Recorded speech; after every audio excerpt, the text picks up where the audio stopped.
day that you've just allowed us to wake up into, Father. Lord, you know we're facing tough times in our world. We ask you, Father, to just come and be with us and bless us and help us, Father. You've taught us, Lord, that we're to claim it and ask for it in the name of the Father, the Son, and the Holy Ghost. Lord, we don't know where we went wrong, but we ask your mercy because you've got our attention. You've got the whole world's attention.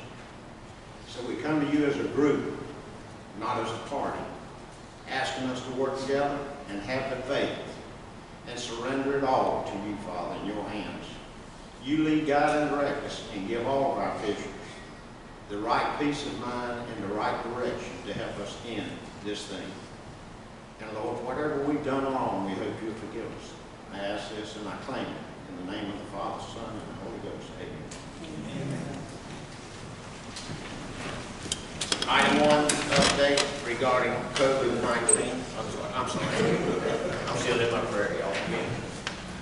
I pledge allegiance to the flag of the United States of America and to the republic for which it stands, one nation, under God, indivisible, with liberty and justice for all. Thank you, everybody. Appreciate everybody coming. I was telling Dr. Mungo and earlier, if people don't know how to pray, they better be learning how to pray. We need a lot of it. Item number 1, update regarding COVID-19. Dr. Terry Gunn.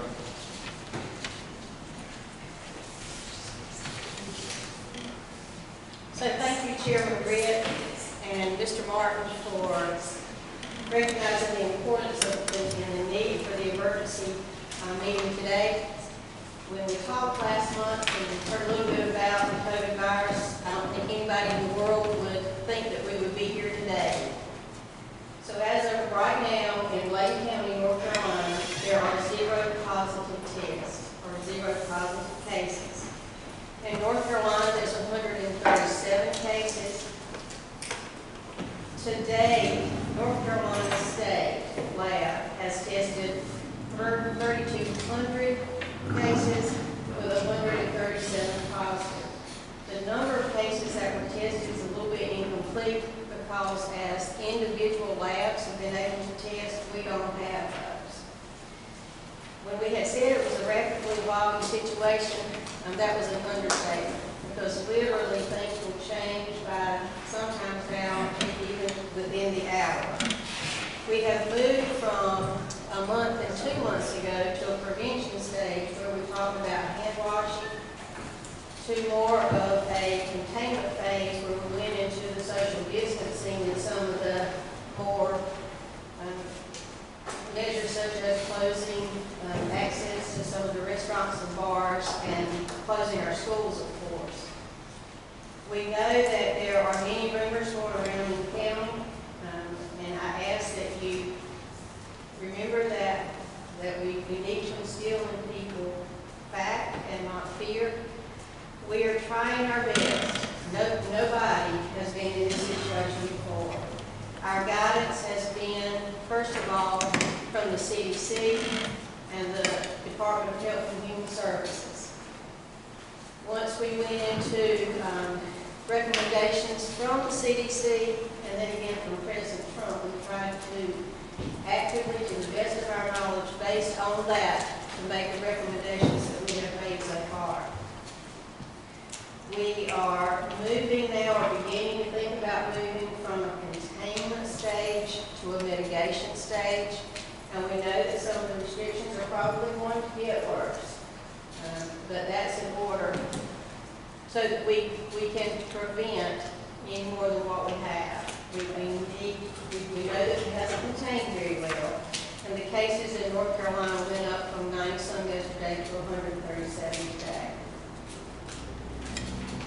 We are working with emergency management, and they have an enormous amount of responsibility and resources, and we're working very well.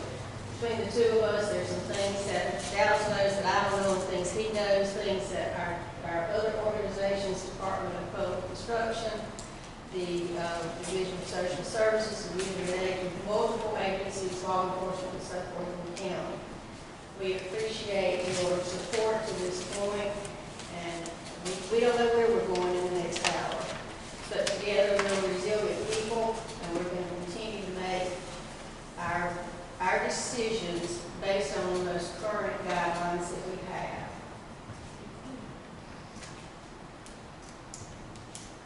Any questions? How many people in Bladen County have been tested?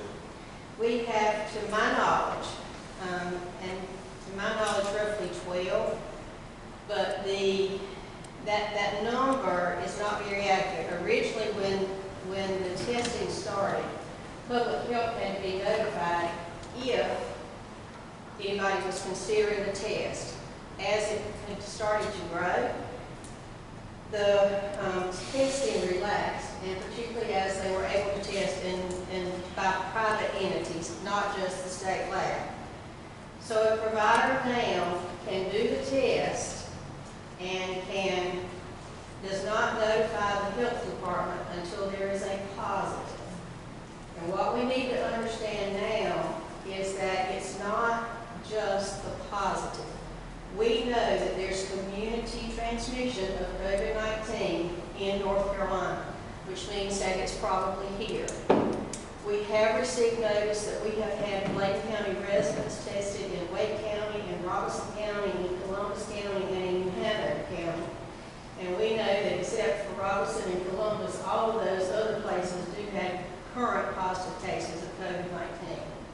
They have moved also from now, if in the beginning a presumptive case had to be sent to the CDC for confirmation, as of today, it is considered a positive case.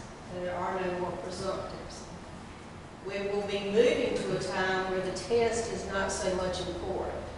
It's testing was needed to sort of identify its pattern, to learn more about the virus, to see how it was reacting. So there will come a time when testing is not so important. When that time is, there's not a defined time. Explain that. Consider the flu virus. There's, and when you have a virus and you go to a local provider now, and a provider says you have the flu, and you can expect probably those members close to you to have the flu, but those members close to you are not necessarily tested. And it's more at some point in most years of the flu, they stop testing for the flu because the prevalence is so big, which is another point. The flu prevalence has increased. This last reporting period was last Thursday. Our baseline for this region is 2.9%, but the rate of prevalence of flu increased to 4.49%. Prior to that, we had 3 weeks where the flu prevalence was less than the 2 years previously. Now it's ticked back up and it's higher than the 2 years previously. So we've got a big increase of flu, plus now the COVID virus on top of it. What time do you expect to hear from those 12 that's been tested with the time limit? It's running now somewhere between 4 and 8 days. Again, they're working diligently on some. Now you can get a quick flu test and a quick rapid strep test. So entities are working on a rapid COVID test, but right now that doesn't exist in large quantities. Are they being quarantined? Right now, the newest guidelines that came out this morning at 8:17 this morning, the Department of Health is recommending that anybody with fever and symptoms of respiratory illness isolate themselves. Remember, we asked over a month ago that if you had signs and symptoms of COVID, that you contact your provider for guidance. Do you have enough protective gear here in Bladen? So we have protective personal equipment issues just like the rest of the world. We have enough for a while, but eventually if it is run low, we are on the list with the state, and hopefully we'll get some tomorrow. They, just like everybody else, we are looking at, and we've gone now originally that were N95 masks for what was recommended, and now the recommendations from the CDC is that just a basic surgical mask would help. In some countries, they've gone from surgical mask to at least if you have a barrier. So again, those guidelines are going to change and will adapt to them. Because there are more surgical masks available than N95s. Ms. Coggin? The question I got is, I've had some individuals who said they had gone to the emergency for symptoms, or just to go in and be evaluated. When they report back to work, they'll tell them that they cannot come back to work. They have to quarantine themselves for 14 days. Is that a standard policy, or how is that? So again, the guidelines have changed as far as what people were being recommended to do even 3 days ago, even yesterday. But there is an employer guideline on the North Carolina Department of Public Health and Human Services, and we cannot give a note for someone to go back to work. Right now, the guidance is that if you have signs and symptoms, fever and respiratory illness, you need to isolate for, and I'll read it to you, at least 7 days from symptom onset and greater than 72 hours after symptom resolution without fever, reducing medications, and improvement in respiratory symptoms. So you would need to go 7 days plus having used no Tylenol or ibuprofen and your respiratory symptoms improve before you can go back to work. Dr. Duncan, you emphasized that one thing that concerns me, if I understood you correctly, even the 12 that has been submitted that were tested, we may not get a call back, say, if it was negative. You're only going to get a call if it's positive. I'm going to get an immediate call if it's positive. LabCorp is one of those private labs that's doing testing. LabCorp has to notify the state lab if it's positive. Once the state lab knows, I'm going to get a call, whatever time it is, to notify me of a positive case. Do you notify the media or the state? We will have a press release. The state already knows because they've contacted us. I'm gonna contact, first of all, Ms. Martin and Nathan, and then we'll develop a press release. Okay. I have a press release, but I've updated it now for about 5 days. I do because I think that it's here, it's just not identified. Mr. Peach? So I'm a little confused. Earlier in the week, I thought if you were tested, you had to be quarantined. That's correct. And that someone was going to make sure they were quarantined. But you're saying that's not the case today? If you are tested today, you're going to go home with instructions to self-isolate. In Bladen County, we are still going to check on you and to see that you are monitoring and at home. Because there is so much now, the movement is going to come when people will self-isolate, and other counties have stopped monitoring and have the authority to do that because they have so many other cases that the Department of Public Health is going to have to move to looking at where the cases are developing in healthcare facilities and some more at-risk population. Well, I personally think that's the wrong direction to go in. If you're testing people and they're not quarantining themselves, I think that's the wrong direction for the state or whoever's doing that to go in that direction. I think they need to be quarantined and someone needs to be following up with them. I mean, that's the only way we're going to get out of this. Well, in Bladen County, we're going to continue to make that kind of. But you said you had people, these 12 are tested in Bladen or Robinson and These 12 is a combination. It's a combination. Because right now we had, early on, we received some from some providers that they had tested. But that requirement was relaxed a few days ago, that they have to notify us until it's positive. The 12 that have been tested, and you said you use some of the other counties. Are they leaving our county to be tested there, or are they residents now living in that county? We don't really know at some point why they went to that county to be tested. We have not. We have made every person that contacted us have the ability to have a test, because we contacted some local providers to help with that. In fact, the guideline at one time was that if you had symptoms, you were to contact your provider first. And the provider had to do a flu test. If the flu test was negative, then they did the COVID-19. If they were going to do the COVID-19, they had to report it to us. At this point right now, if I go, first of all, recommendations, if I have fever or respiratory symptoms, I'm to stay home.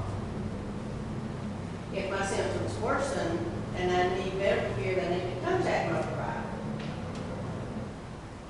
Do we know that these 12, are they in Bladen County now and at home? Yes. To the best of our knowledge, they are. The other person is, as far as, I was listening to them talk about rural communities and adequate inadequacy of medical facilities, availability of resources. What do we have implemented? Like, I know we got, I'm in ICU room in Bladen County. What would we do? Have we put in a vision into how we gonna handle that respiratory situation? So that again is the situation of not only Bladen County, but every other county in this United States and in other parts of the world, most of the world. So that's why we needed to flatten that curve.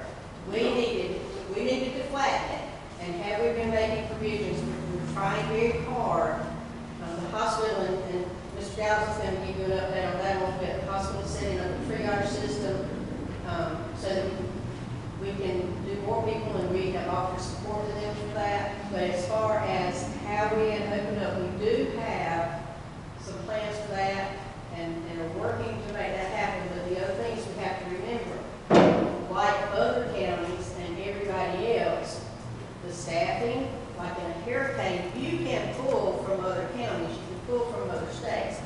We don't have anybody to pull for, neither does anybody else. That was what I was asking. Have we made any provisions as a location or the armory or someplace, if something was to occur, that we could sit up 3 hours or something, have that been looked at? Well, we have several, we have the All of the schools. Joe We have several places that we can open up those places of extended medical care. Mr. Bishop. So just piggyback on what Mr. Ogden said about the emergency room, people still need to call before they go to the emergency room or clinics, right? Correct. But you just don't need to show up at these clinics or emergency rooms, you need to call before you go. Absolutely, because the providers now, the health department, the hospital, everybody has a system now that if you call ahead of time, we're going to provide the service, the testing outside. Unless it's an emergency, and then you should be on an emergency vehicle, a true emergency. You can't do that when you're rural. When you're rural, you can't do that. You can't expect people to wait for an ambulance for 30 minutes and you can't prove it. No. So if you have difficulty breathing, shortness of breath, chest pain, trauma, and you're fixing to have a baby, you need to call rescue. So what you're saying, if a person thinks that they're catching a cold, has some symptoms, they should call a number, what number is available, a number, someone available? First of all, right now, if I think I'm catching a cold, I need to stay home if I have fever or respiratory symptoms. And then who do you call? Well, I wouldn't call anybody if I thought I had a cold. Because you thought you was having some problem that warranted something. Mike, you gonna call the emergency room, you gonna call the clinic? you gonna Primary call- care. Your primary care. Primary care. And we have set up, the state has set up a 211 number that is available 24/7. Hector Valley has set up a number 24/7, and we also have a resource line at the health department that we've operated 8:30 to 5, not only to answer questions about testing, but other things, as such as the guidelines. So has that number been published? Yes, sir. So are you thinking about expanding it 24 hours a day? Possibly. We had a health director's call from our region literally at 1 o'clock today. Why wouldn't you do it 24 hours a day? Well, because we've got some things, we don't know where we're gonna be Monday or Tuesday. As things are exponentially expediting. I would think you'd set it up and then evolve from there. Well, we're trying to make our decisions based on what we have. Okay. My last question, and maybe from Mr. Giles. Do we have a hazmat team or a group of first responders that have the contamination Are they all done? Yes. Where are they, on the U1 figure? On the here? Here Okay, comes you that. talk about, all right, Thank you, Dr. thank you. Mr. Nathan Downs. So I'll kind of give you an update on what's been going on. Of course, you know, this is a multi-agency event. With it being a public health pandemic, the health department, Dr. Duncan is our lead agency on that, but we just help a lot. Right now, as we stand, all resource requests for PPE, anything you can think of, is coming through emergency management. Dr. Duncan addressed this. There is a nationwide shortage on masks, isolation gowns, thermometers, everything. We did get a few. Joy Coleman is kind of handling most of our resource requests right now. We got a few N95s early on in this thing, the end of last week, the first part of this week. Everything now is kind of getting put on hold. They're prioritizing health care in that. If we request masks for the sheriff's office, they're going to get denied. If we request, matter of fact, we requested some yesterday for the hospital. They got denied.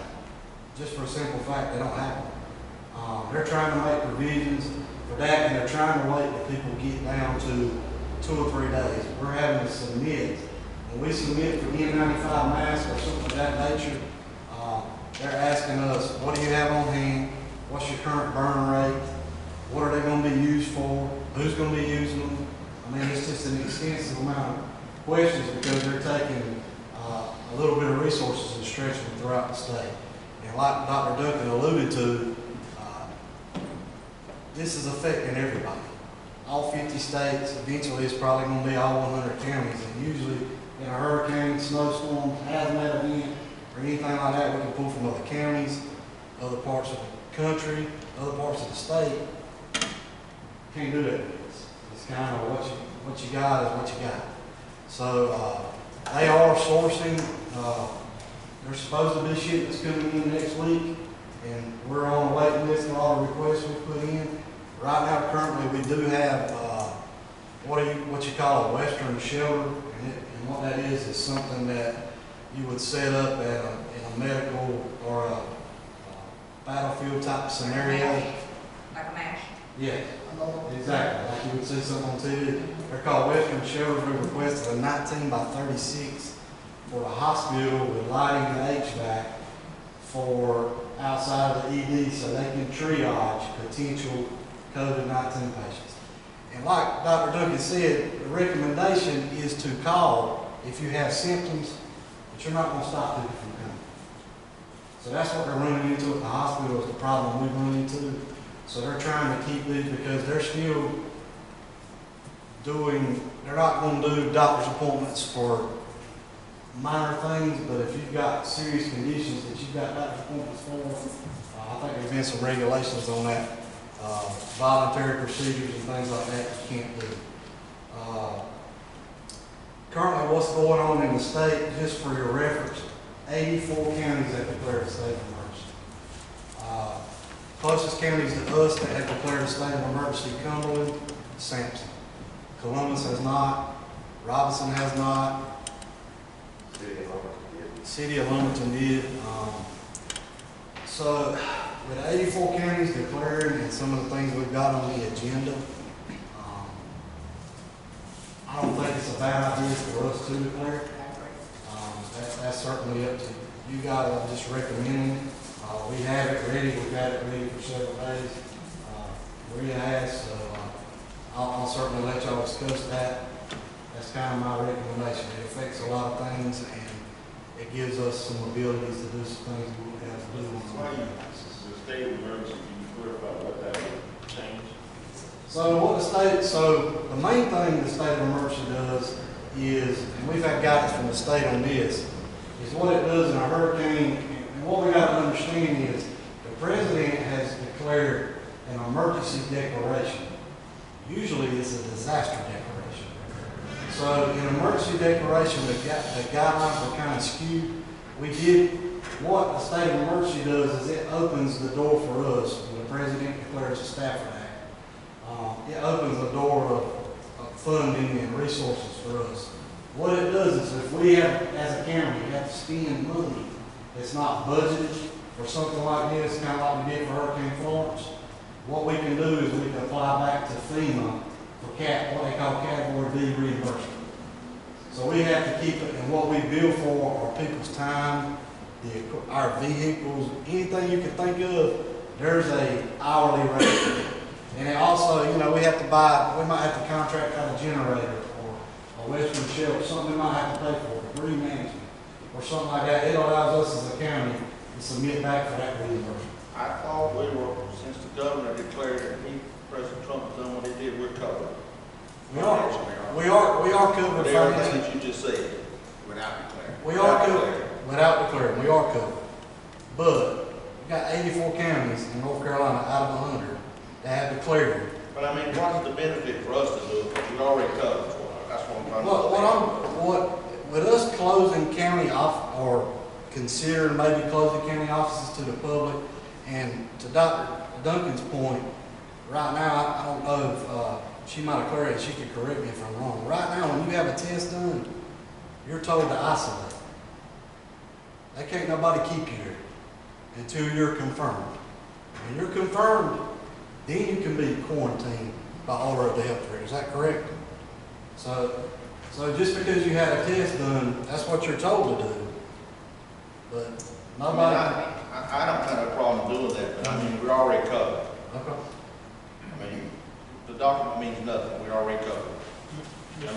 No, you're right. To this point, you're exactly right. We haven't, I don't think we missed a beat by not having declared. However, as Mr. Dallas indicated, now that we're moving forward with asking the board to consider additional measures in order to enact some of these measures, it would be wise to have a state of emergency. Thank you. So just to kind of update too on what's going on around the county, y'all are all aware that the schools are feeding at 7 different sites, 0 to 18 age, don't matter what school.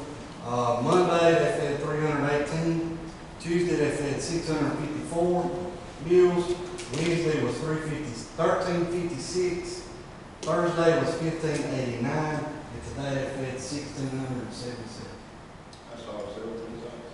That's at all 7 sites, that's total county. So the first couple of days it was kind of double over on itself, and it's increased daily. They've had a lot of calls about people donating food. We've already had a lot of calls about mass feedings. My opinion, as far as mass feedings goes and things right now, it's a little too early in this. As Dr. Duncan alluded to, you don't know where we're going to be at this time next week with this. I think we're still on the upward trend right now. So there are food. Joey made contact with Food Line today. They are getting steady shipments in. I know some of the shelves look empty. The manager guided us today that as soon as they're getting in, people's pulling off pallets and so. The town manager, Eddie, made contact with those. They're getting constant shipments in. We didn't reach out to Bladen or any of the other. But so they're getting constant shipments in, so food is readily available. It might not be what you're used to buying, but we still have food available in the county. But we have had people reach out and want to donate. Today, Bladen Disaster Recovery Team has made efforts to do some cleaning up at the Paul Sessons warehouse that we purchased. So we're getting that site prepared to be able to take donations. If people did want to donate, once that is up and running, we'll put a release out to people if they want to donate. That's the place they need to come to do that. Mr. Chairman, Duke Energy is leading the way with a $2,500 donation. Yeah, they have, the BDRT has filled out the application with the 25, and they'll know as soon as Tuesday of next week. The BDRT, Bladen Disaster Recovery Team, when I say BDRT, they do have some funds available. I've been in constant contact with Jason. They're looking at buying maybe some gift cards for people with some hardships with the business and things like that. I haven't done it yet. And I kind of instructed him if he would, if he's going to buy gift cards or gift certificates to kind of keep that business local if possible with food and things like that. So that's done. We've set up some provisions for some mobile offices outside. So can you suggest that he keep those gift cards for mom and pop shops, they're not the big chain? restaurants? We could suggest that. I mean, I think that would be Yeah, we could what certainly would be suggest doing. that. You're not gonna expect people to come 28 miles, 30 miles to come to Elizabethtown to buy anything. Okay. They live on that end. They're gonna go wherever they can to get food. Okay. Okay, the stores are local on their home. Is there a restaurant down there? Yeah, some of them. Well, I mean, that's where the families, some way, they need to Yeah, go to as some long as gas you know where they stations. at. Yeah, we could certainly suggest that if an establishment has a mom and pop in the area, and I'll certainly make a suggestion again, if he's gonna purchase, I don't know what amount we're planning. Right now, we're pretty sure we're gonna get the $2,500 from Duke Energy. I don't know if he's looking at $25 or $50. I haven't got that far in discussions, but when we do, I can certainly suggest that he kind of That's spread right. those out throughout. That's exactly right. Okay. But we do want to centralize a location to be able to pick these up. Now remember, you can't have more than how many people at one time. Ma'am? You gotta be separated, Yeah, right, physically separated. right. So we would have to keep some outside the building. And we'll address that when we get to that point. But we haven't received the money yet. We're just kind of planning ahead. I just want to let you know what's going on. Let me ask one question. So when that happens, you understand that people 20-something outside Yes, ma'am. come in here to get, won't be anything by the time they get here. Okay, So to me, it's not fair unless you're gonna spread it out okay. to every area. We'll certainly look at that when that happens. Okay. The question I've been asking, how are we getting information as to the necessity of certain areas? How do we determine who's not getting paid, who's getting paid?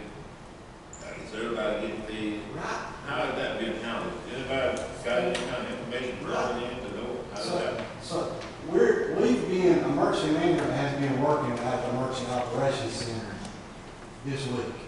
But we're not under a state of emergency, and there's still county business going on. And usually under a state of emergency, when you got a hurricane coming in, we pull people from Emergency Operations Center from every department in the county. With this event, we can't do that because Parks is still doing their thing, Health Department is still doing their thing, Social Services is still dealing with customers every day.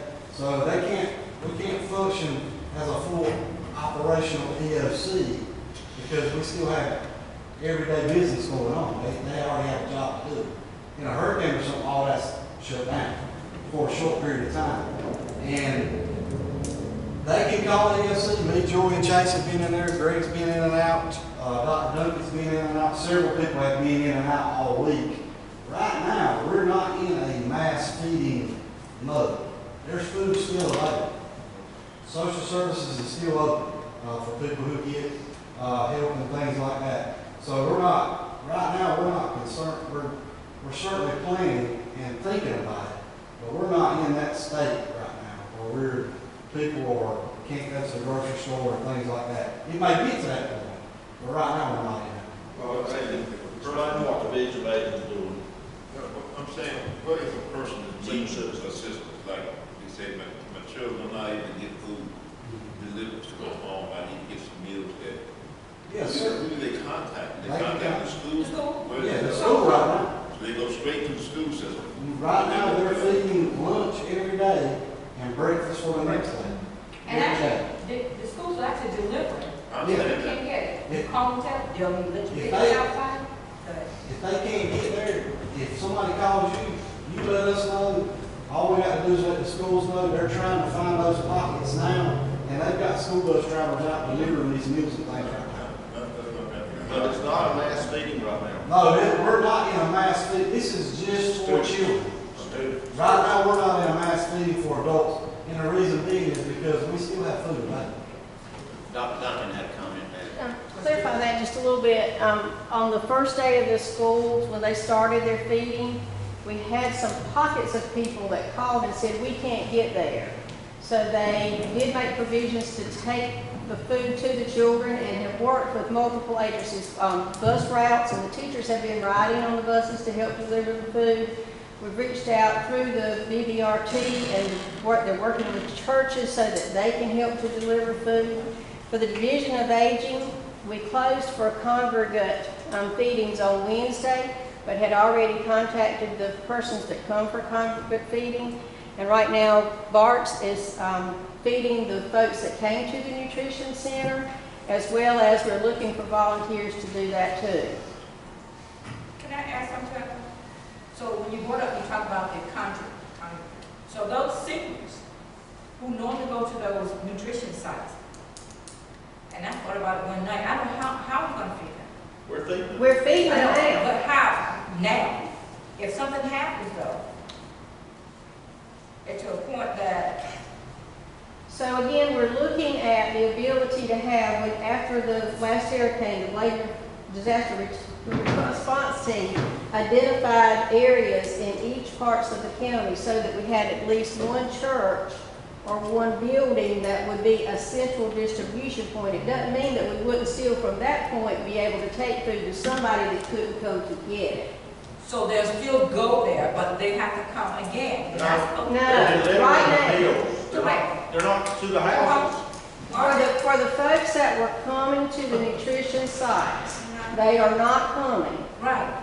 We are delivering meals to them, the ones that were signed up at the time, At the residence. at their residence. Okay, I'll check, because someone, yeah, so I'll find out why. Let me know. Okay. Thank you. Mr. Dawes. Yeah, I just want to share that, because I did hear that before now. Yeah, and I know I talked to Kip today. I think Bart's is delivering a bunch of frozen stuff to some certain areas on Monday, so we put together coolers to do that. Everything. I'll find out why you do Mr. Dawes. Yes, sir. How is the rescue personnel being protected, the volunteers as well as the county? So, right now, Joey did a check right before we come in this meeting. Joey and Chase did of our agencies that have got PPE. I think he checked with the health department, social services, EMS. Right now, we've got a pretty good supply of PPE for those guys. As far as what we've done for communications, we have cut off there's 6 fire departments in the county, volunteer fire departments in Elizabethtown, this bay, that do first responder. We've cut all that off until this is over.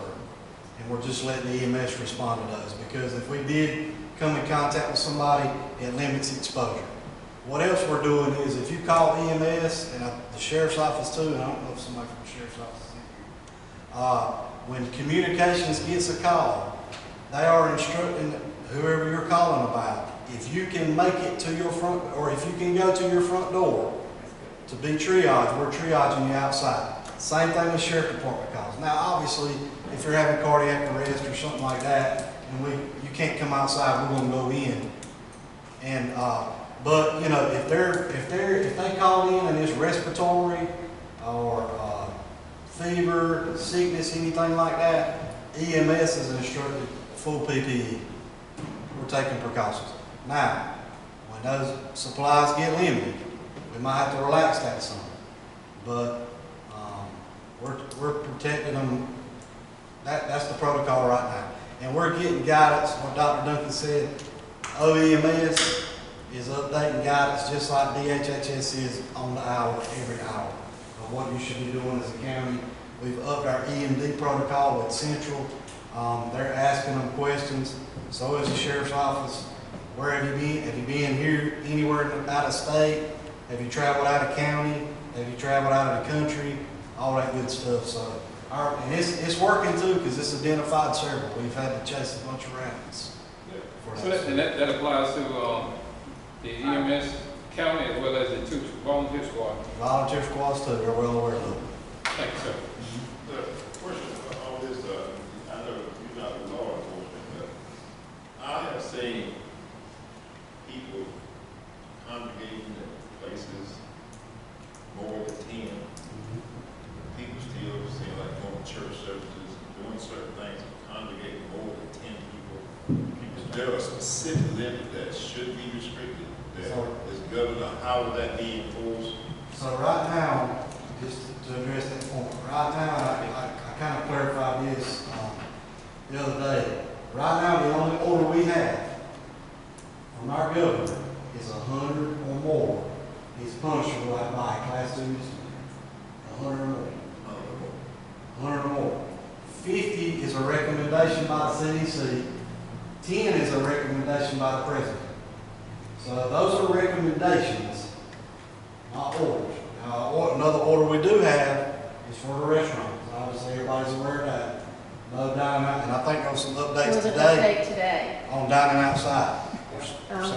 Originally, they had allowed for some, that you could only take out, but if you wanted to sit, you could sit as long as you did 6 feet apart and no more than 10 people. But the additional order came out today that they have to mark off the outdoor dining and none at all because, again, of the community acquired or community transmission and the need to space people out and not congregate. So they can do it, they have to be 6 foot apart. Not anymore. Oh, not anymore. Now, the reason I mean, I've seen some places where you see people just stand up and they be somewhere sitting. Yeah, it's human nature to see somebody on the street. I mean, this is a new normal for everybody. To stand there and talk to them, the social distancing is a new concept for everybody. I mean, especially in this part of the world. So, you might see 2 people standing on the street talking, but that's not a.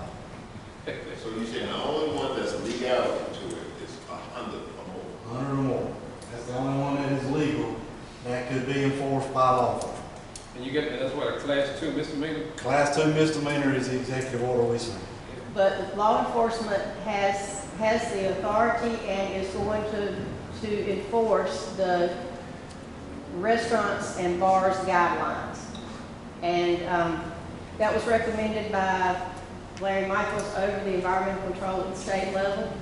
Came out today. For here, the environmental control supervisor had gone around to the establishments in the county yesterday and updated them and worked with them. And this morning he made rounds to everybody else again and updated them and worked with them. Now, actually, if you have a seated area inside or out, you have to mark it off so that it really is takeout only. And to my knowledge, everybody is following what they're supposed to. I mean, I went to Melvin yesterday, and he's got marked off 6 foot spaces there. I did say this earlier to address, I don't know who asked the question earlier, have we begun to think about if our healthcare facilities get run over and things like that? Most of you are aware, just something I thought about, we have a dorm at the training center that is individual rooms. It can house 48 people. If we need to set that up as a hospital, we do. We actually reached out to the college today, or actually they called us. We began to talk. They're nursing students, nurse aid students. They have hospital beds that they use for training. If need be, we need to set up a hospital. They've told us we can use those beds. They have roughly 24 in builds, and she said they have a bunch in storage. We've got a few older hospital beds at the training center. They're not the new hospital beds you see at the hospital you go to, but that would work if need be. So that has been thought about. The Armory obviously can be set up. The hospitals in the worst case, the schools in the worst case scenario. We had to set up some mass things on this because I don't think you're going to see. I'm not going to say that, but I don't think you're going to see any mass things from the state set up because, like I said, this is uncharted territory for anybody. And right now, we are getting some help, and I think eventually it's going to be us. It's going to be us. And to this point too, the state has put out a call for retired respiratory therapists, retired nurses, retired healthcare personnel, or those that have let their license expire for some reason that want to come back and help to call up our North Carolina response line. In addition, the state is, Dr. Lee and I had a discussion earlier in the week about students and being able to help them. We're just sort of waiting for some of the guidelines to release there. We did reach out to folks. But to allow senior nursing students and paramedics and law enforcement officers and those kinds to help in this response because we're going to need them. There is a line, I seen that this afternoon. Mike Sprayberry and the health director for the state had a kind of Q&A session. There was a lot of good questions asked on there. And, the main call we've been getting today is, are they going to make all other businesses shut down?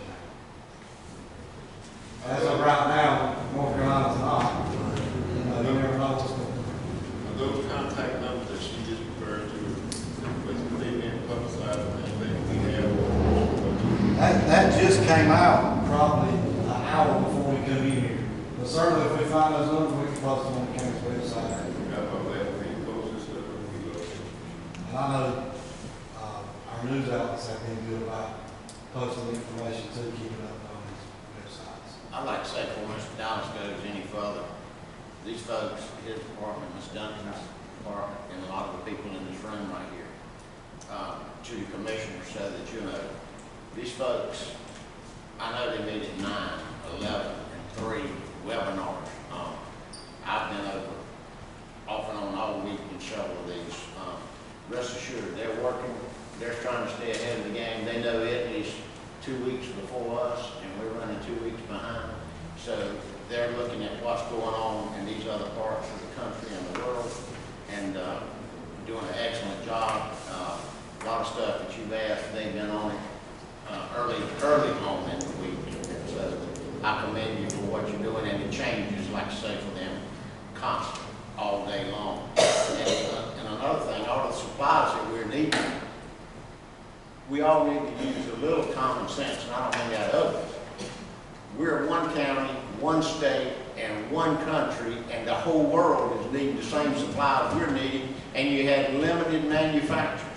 So it's nobody's fault. I mean, those up in the business, we truly understand that, because you don't stockpile enough inventory to take care of the world when you may not need it. But we all just need to be diligent to that and understand what the whole world is facing. And go back to the prayer. I mean, we've got a problem and we just have to work through it. Sorry to interrupt you. No, you're fine. I just want you to know that they are working extremely hard and trying to stay on top of it, and they are. We've had some calls with emergency management too. They've reached out to these big box suppliers, your Walmarts, your Targets, Costco, Sam's, and things like that.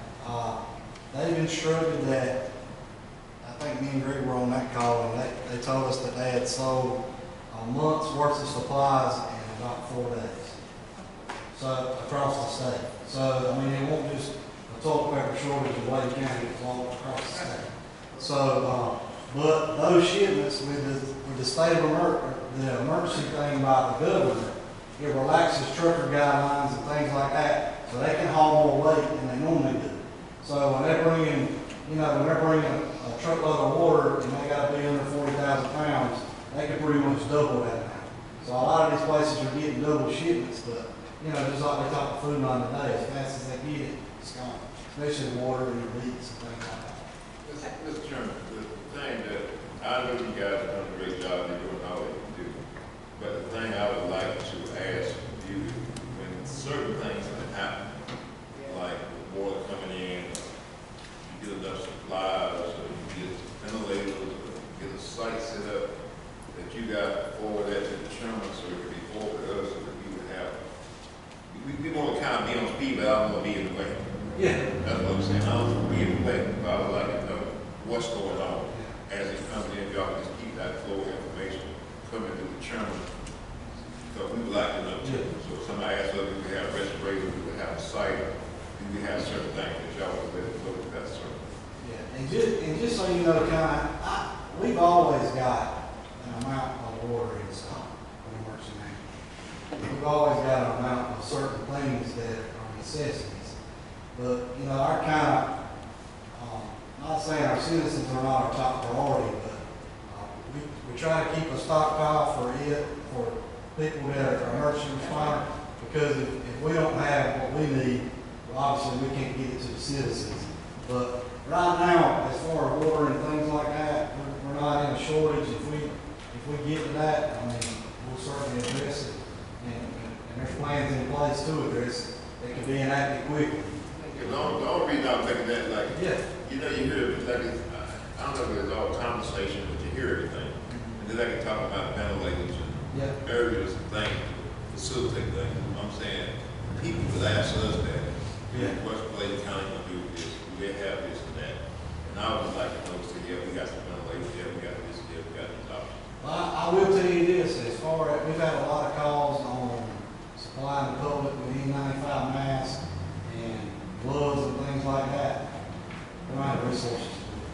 They're just not. I ordered PPE, all the stuff back in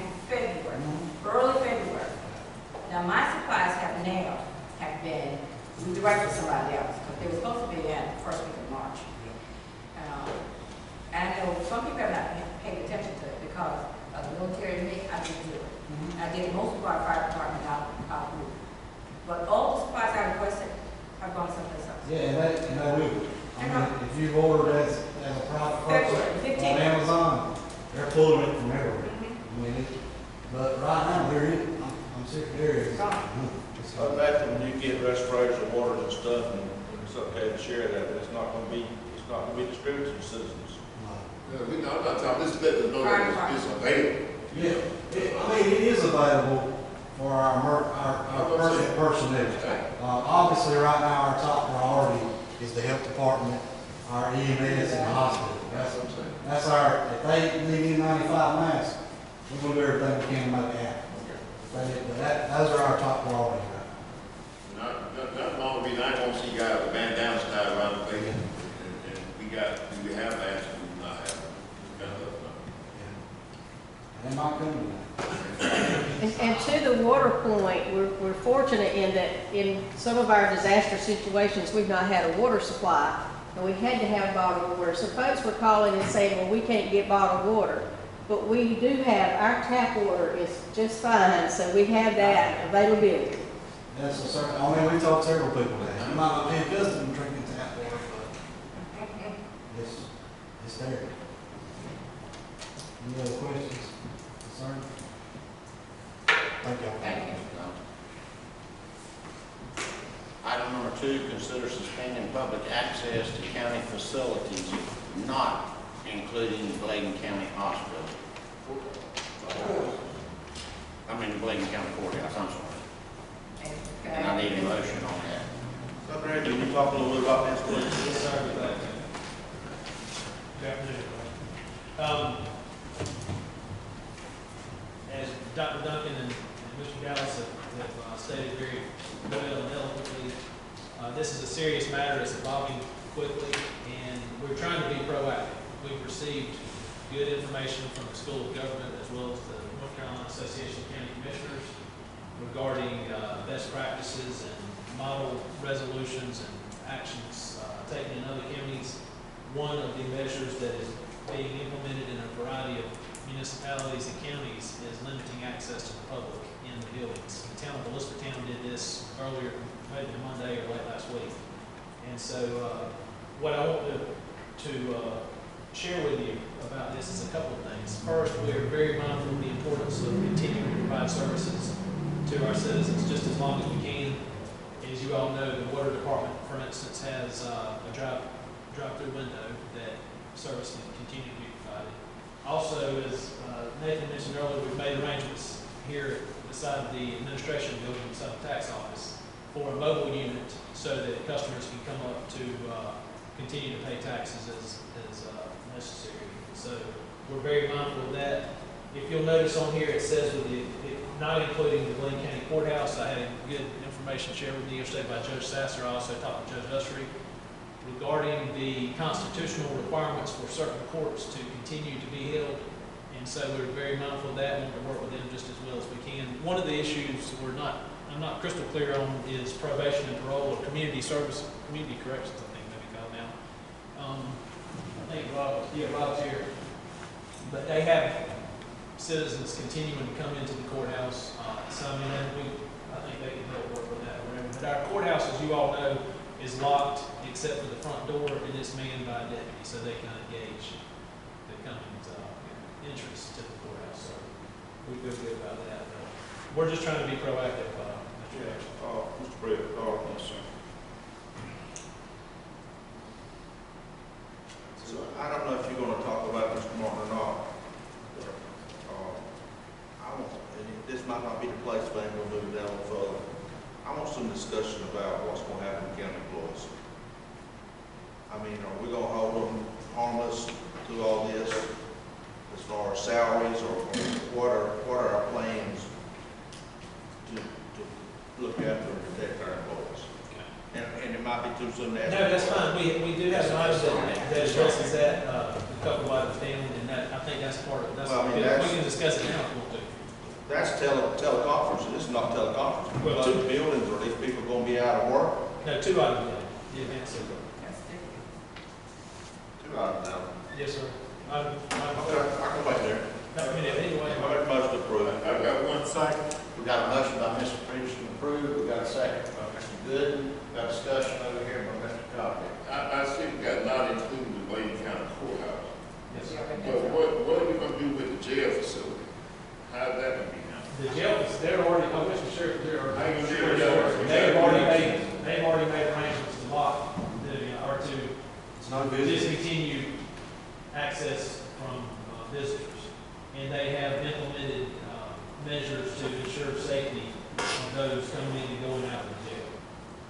So we didn't have to have any input on that, that's. No, sir, that's part of his operation, that's part of his. Well, who's responsibility for liability if anything happened with it? The county, the jail? Well, that's what he's trying, I mean, that's really what he's trying to do. So who's responsible for the liability on that? Yes, sir, the county. The county pays the money. I hadn't known anything about that, but I'm trying to figure out. He just did it maybe yesterday. See, I didn't know anything about it, that's why I was trying to figure out how we can handle that liability with the jail system. Well, it's a county.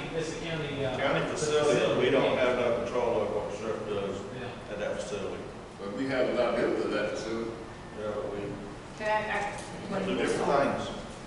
on the jail, did it not release those, some of the, folks that were, did not have major issue? Did that release your people? Did they not release them? They did not. No one? That was on another stage. We're inmates, I heard we're asking if inmates will release. Yes. I'm not Did sure. everything? Mr. Martin, very briefly. Yes, sir. Yes, sir. That's something, Mr. Yes, sir, go ahead. Before I do this, I want to thank your staff. We had a meeting back on March 11th, continuing operations for the courts. Dr. Duncan was there, Mr. Dallas, Mr. Martin. I just appreciate your folks' participation in that. Certain court functions have to keep going at this point. And a lot of things, we have to have open courts. Times have not caught up with technology, so we can't do, there's a lot of things we can't do by video. We've got to bring folks in, we have to open the doors and let people come in, which is kind of counterintuitive to the idea of social distancing and sheltering in place right now. We work through it. We've done our best. Superior Court District, I talked to the sheriff here, said please look through your inmates, anybody at risk that doesn't pose a significant risk to the community. Let's try to look and balance those things out. I know District Court's done the same thing. We're trying to get anybody out of the jail, high risk, we can do safe at that point. And we're still looking at trying procedures, court hearings, anything we can do to try to, again, lessen the load on the jail. You've got, that's certainly a tough situation. Somebody gets sick in the jail, trying to isolate inside a confined area, tough to do. And there's not a whole lot of options otherwise. Talk about safekeeping, Bladen County's guaranteed 2 beds in safekeeping right. That's it. So there's not a lot of guarantee. If somebody gets sick, we're going to send them out of the local jail. So again, we're trying to work with the county all we can. And appreciate their communication with us. We'll work together in the days to come. Thank you, Martin. How does Justice Beasley's ruling affect you guys? Chief Justice, again, has tried to go back in and stop all non-essential court hearings, but it hasn't ended court completely. We still have guidelines of first appearances, bond matters. There's still things that have to occur. It's greatly slowed down. We have canceled civil sessions. We're not bringing jurors in. We've stopped that process. So we're trying to keep as many folks out of the courthouse as possible. Folks who are not in custody, we're just continuing court dates. Right now, we're instructed at least the middle of April to continue those matters out. So we're keeping the numbers down, but we have not shut courts down completely. We just cannot shut them. But this minor traffic violation, is that still being? All those things, they're not bringing those folks in for traffic court, things of that nature. Those are all being continued to a later date. Okay, thank you, sir. And also with the sheriff, he's not transporting anybody out of state anymore, or they bring them in, they're not at this point. That would be federal, you come on federal inmates. I'm not sure what is that thing plus or I don't know. Do you have any idea? We're going to accept anything outside the fence. Okay, thank you. What else? All right, thank you. That was the only thing I was asking, trying to figure out the liability with who's handling somebody coming in sick, or how you make that determination what's going on with the close proximity to the jail. They're trying to minimize it. Yeah. this thing. Mr. Martin, I think they got the nurse taking temperatures and checking people in and out and all that stuff. That's a good one. Before someone comes to the gym, they do check. I did understand that. They check their temperature and that type of thing, so they're trying to, I got hand washing stations. They're being yeah, proactive. they're being very proactive. I just didn't know they had, that's what I'm saying, with communication. I didn't know that had transpired in the jail. I know that was the issue. That's a part of county too, county jail. I just started missing that. We got a motion, we got a second. All in favor say aye. Aye. Opposed? So moved. Item number 3, consider adopting COVID-19 temporary teleworking policy. Yes, sir, Mr. Chairman. This is a policy for your consideration that provides the opportunity for employees, to the extent possible, to work from home.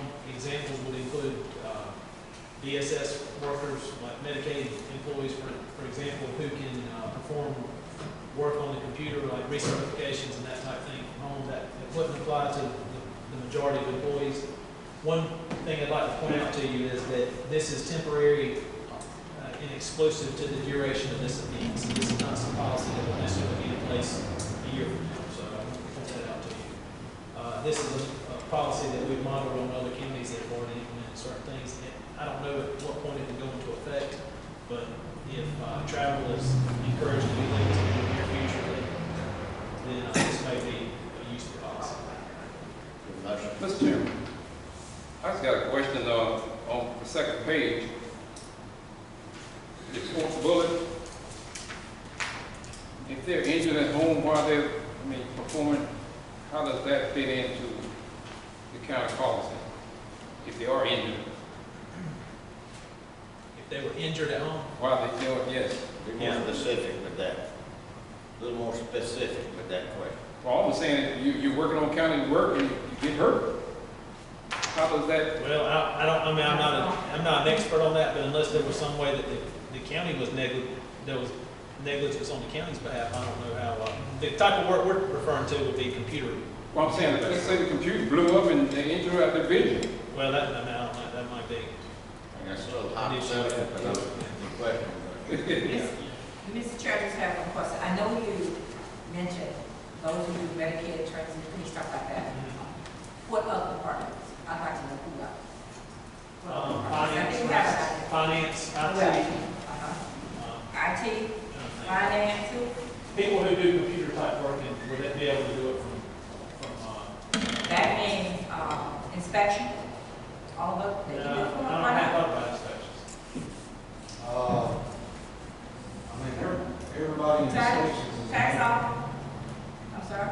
Everybody in inspections will be, they're local, they're in No, office. two administrators, you got two administrative folks there. And Sally. Yeah, I don't know how much work they can do, we will explore that. Again, this would only be, become effective if travel, we were encouraged to limit travel as a society. I think we need to look at. Mr. Mark. Yes, sir. Just piggybacking off that. Sally and the other lady could work from home if you could get them a phone. Yeah, I mean, things like that could be creative when we're still keeping people working and get the salaries. So the phones might need to be part of this as far as computer, and it might be already in there. Tell them to get the phones. Tax office. I'm saying a lot of people like that, maybe, that answer phones and transfer calls or whatever they do, they could certainly do that from home. And let me make a comment here, and I think that Mr. Martin and his staff has the knowledge and ability to work these little small things out. I have one last question, though. And I'm gonna use registered deeds because she was thinking her folks need to work. What do they do? I thought people are coming in. Why are they coming in? The realtors, she shuts down, the realtors are shut down. So they're still coming in. Right, and online, you can do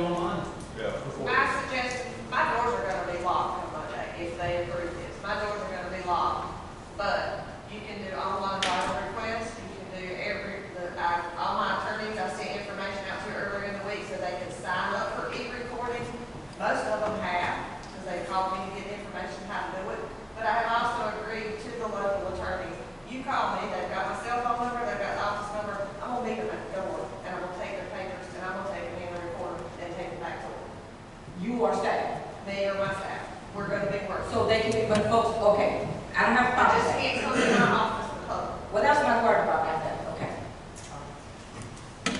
Motion to approve. Got a second for Mr. Bullock. Any further discussion? All in favor say aye. Aye. Opposed? So moved. Thank you. Item 4 is to consider adopting COVID-19 temporary advanced sick leave policy. And,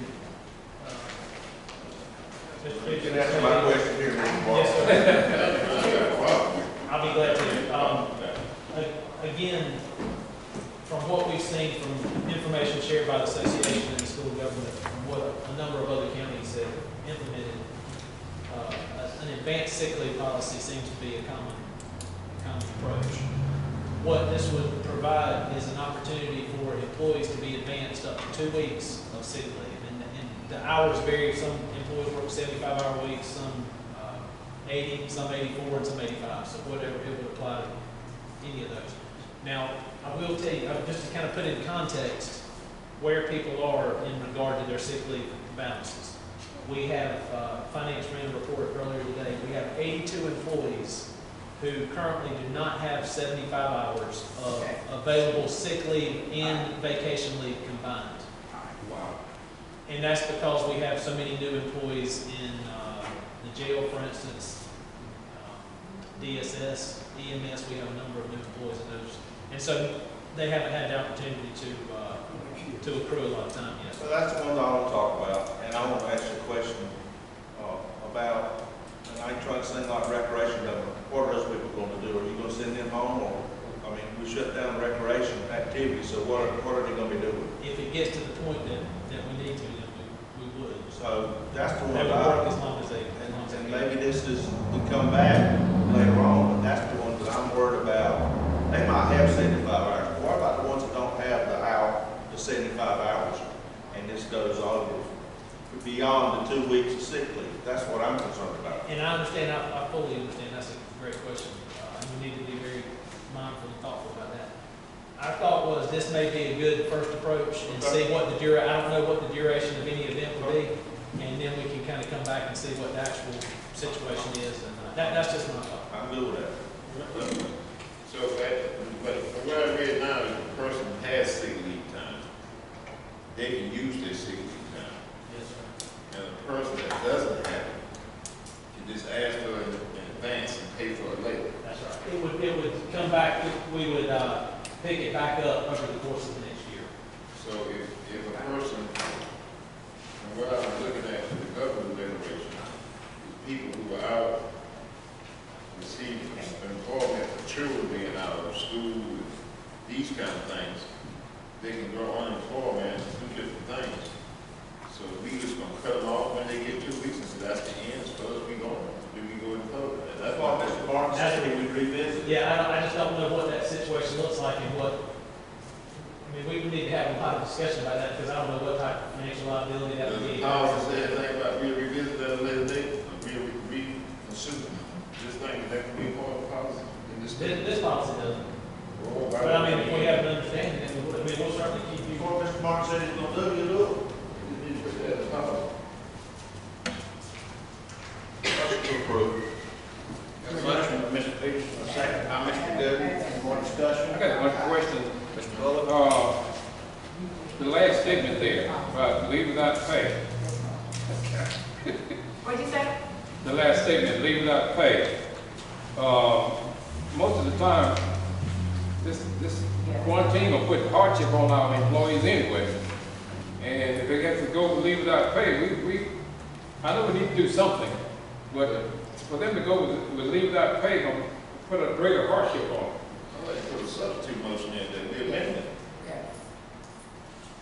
to reflect that issues will be revisited. So it's stated that we know that we'll affect the policy, anything will be revisited. And remove that without pay on it. And take it out. Well, they might somebody do without pay and sign up. Yeah. They might choose to do without pay and sign up. We wait to see what we get there. Then put it, if they, and leave it, if they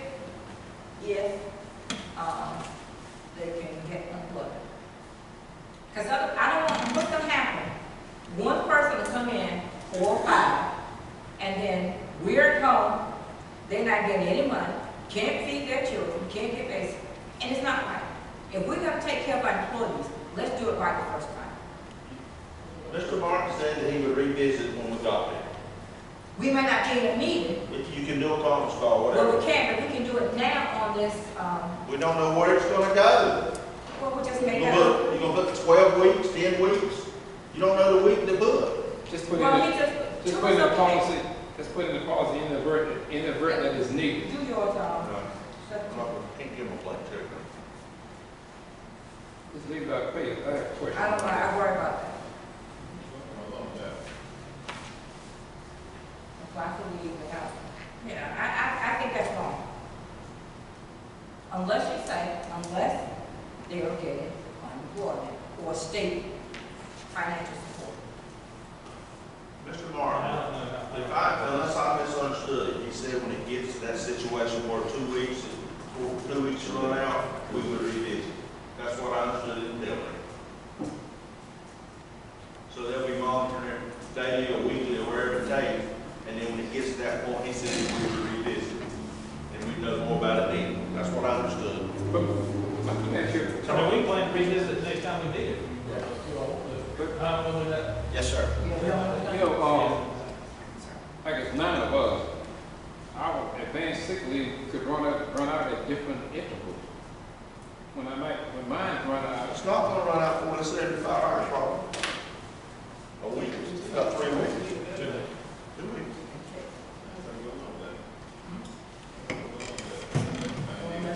I think we all agree here that we're not gonna leave our employees hung out.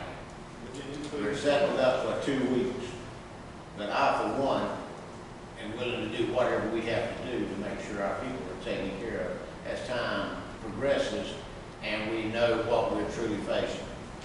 Just like Nathan and Dr. Duncan right now, they're having a plan ahead and they're doing it. We're planning for the 2-week period we're concerned about. But if we see that it's gonna go beyond 2 weeks, then we do what we gotta do. And I would like to think the people out in our county know that that's what we will do as their commissioner, that we want to do. One thing I'm just saying is, I don't like the idea about leave without pay. That was my personal problem, without pay. And I'm just saying, put the policy in place that simply said, policy will be adjusted as needed for future, whatever, something to that level. Just something in policy, just state that in there. That's all I'm saying. You're not trying to say, do anything, stick that in the policy. No, the thing is, first thing I talked about employees is protecting our employees, and Mr. Martin said we're gonna do that, so I got faith in Mr. Martin, that's what's gonna happen. But I don't have no problem with sitting there. If I come up 2 weeks, 3 weeks, no income, then I have a problem, then I'll deal with it. so, Mr. Commissioner Peterson, you're saying this will be handled on what? It will be handled before they run out of advanced sick Oh, leave. are you talking about this be handled on a case-by-case basis? Whatever. Well, we would have to be mindful, I mean, we need to speak with legal attorneys about, I don't know about case by case, we need to get some professional guidance as far as how we would need to approach that. And we haven't had an opportunity to do that yet, so. And I think we cover them, like you said, for this point. And we're saying we put the trust in Mr. Martin, and that's fine, and we can. But the thing about it, he can't do nothing without us saying. Yeah, all I have to We do, don't all I have have to to- do we don't have is that control. 2 weeks of sick leave. I understand that, but I worry about, then why'd you put it in here? To say that following exhaustion of advanced sick leave, an employee may apply for leave without pay. Because that's all we would have to do, that's all we have to do. Why don't we readdress this instead of, I just worry about that. And we will address it when it's time to And let's put address it it. in writing. Let's put it in writing. If it's in writing, and then it's up. Call for question. Modify it. I made the motion to withdraw the last statement and insert policy will be reviewed as needed. And I second. We've got a motion and a second. We have a call for motion. We need to vote on Mr. Peterson's motion. All in favor say aye. Aye. Show of hand with the right hand. 1, 2, 3, 4, 5. I think you can do that. Is that, wait a minute, is that rate policy? I don't know if you can do that. If you got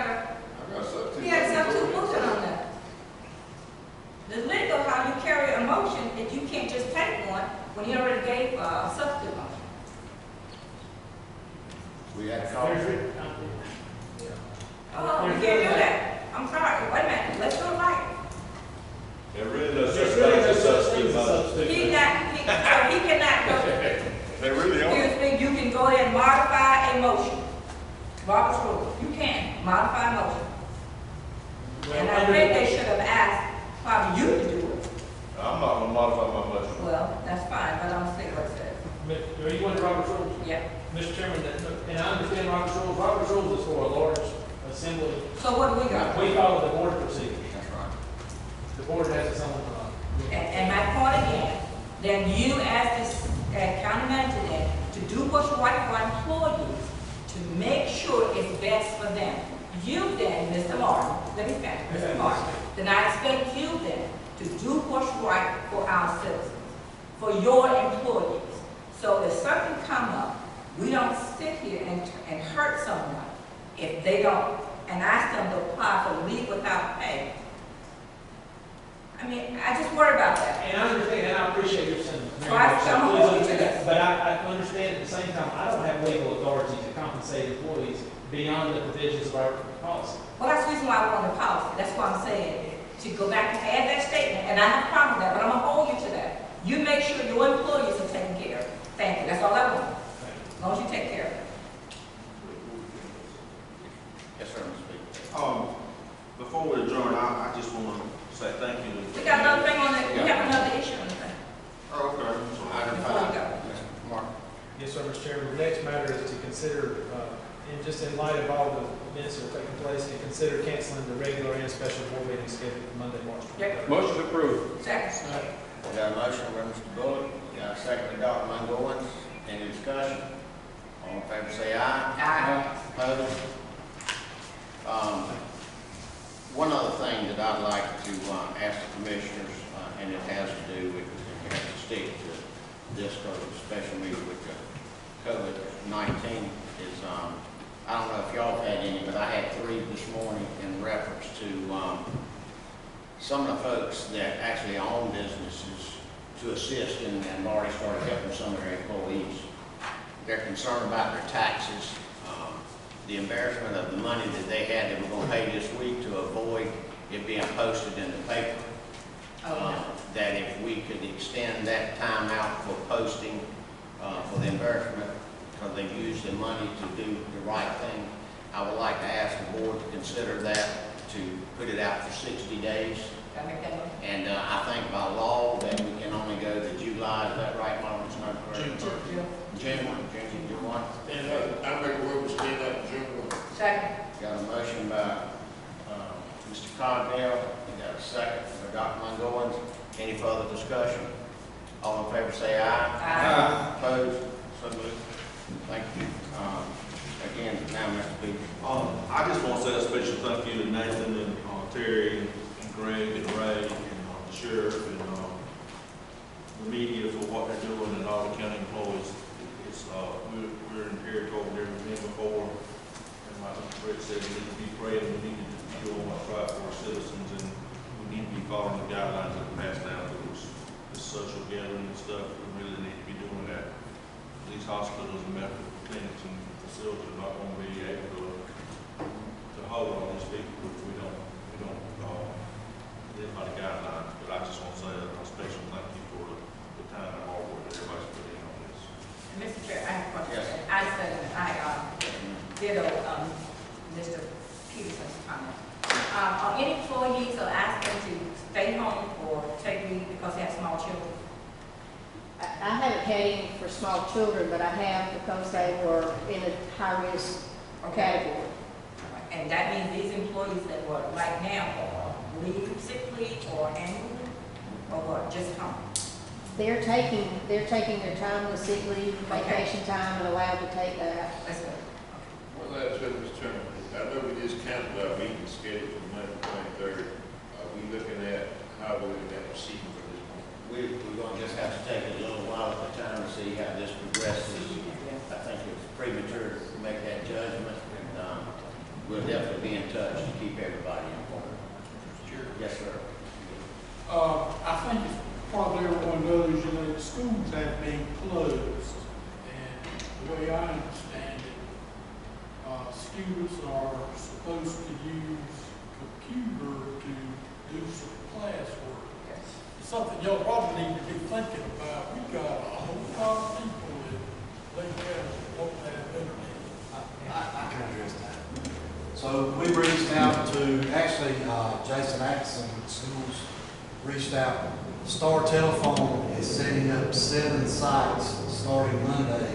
It's going to be free public Wi-Fi. They're starting installation on those Monday, and we're actually going to do a press release on that. Anticipate it being completed, all the installs done by Wednesday. So Wi-Fi is going, I think, East Bladen, West Bladen, it's 7 or 9 sites. I don't have them in front of me. East Arcadia. Yeah, East Arcadia, Tar Hill, Star Telephones, parking lot. They're gonna have Wi-Fi hotspots set up in these parking lots. They're gonna be on from 8 a.m. to 9 p.m. daily. And the sheriff is gonna put out some provisions on a joint press release about car parking safety, distances apart, no congregating in parking lots and things like that. And they'll be monitoring each parking lot at 9 o'clock. I wrote that press release right before we come in here and sent it over to him to make some changes or what he needs. So we'll be putting that out. So probably be Monday before we put it out, but we are going to have Wi-Fi. Thank you for that information. They might have to go somewhere to do it, but One other thing, Nathan, that you brought up earlier that we probably failed to forget here, declared the county a state of emergency. As Motion chair, approved. got a motion by Mr. Peterson, a second by Mr. Gooden. Any discussion? All in favor say aye. Aye. Opposed? So moved. Mr. Chairman, I'd like to say one thing. Yes, sir. I just want to thank the management people for looking out for the citizens, and whatever action we take, we do it to the utmost benefit of the citizens. Yes, sir. Got a motion by Mr. Peterson to adjourn. Second by Dr. Moore. All in favor say aye. Aye. Opposed? So moved. Thank you, everybody.